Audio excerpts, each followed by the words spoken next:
يسد أبو أمامة الباهلي رضي الله عنه غر النبي إن يا رسول الله دلني على عمل يدخلني الجنة ويباعدني من النار. يا رسول الله أريد يون العمل أخذ تشوف الطمع العمل اللي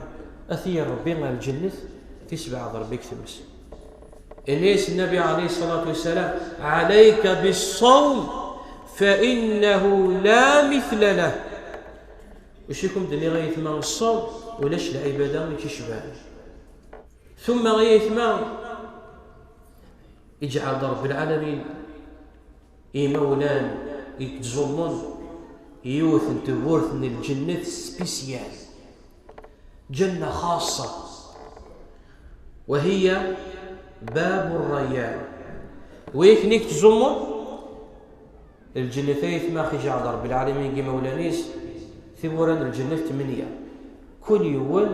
أواشو يتوفق ربي بالعمل الصالح إلا يول يوفق رب العالمين بالصيام يتزمو ولكن ما ردي لحقها الصدقة مش حاح كل يول ما كيتوفق ربي إلا يول وريزمير أنا غادي الزوم لا غالب يا إما وثيت السميحة راه الصحة ينس نغوري زميرة ولكن باب الصدقة غادي تاخذ ذا مزوار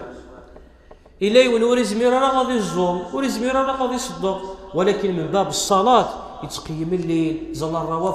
الرواتب زل النوافل كل يوم أواشو يوفق ربي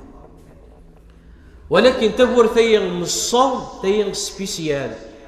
يجعل يصير ربي غنا قالوا كيك الزمور وهي باب الريان. قال النبي عليه الصلاة والسلام إن في الجنة باب يقال له الريان لا يدخله إلا الصائمون. ما يلقش متويكني غير الزمر يقال النبي عليه الصلاة والسلام أغلق الباب دونه لا يدخله أحد.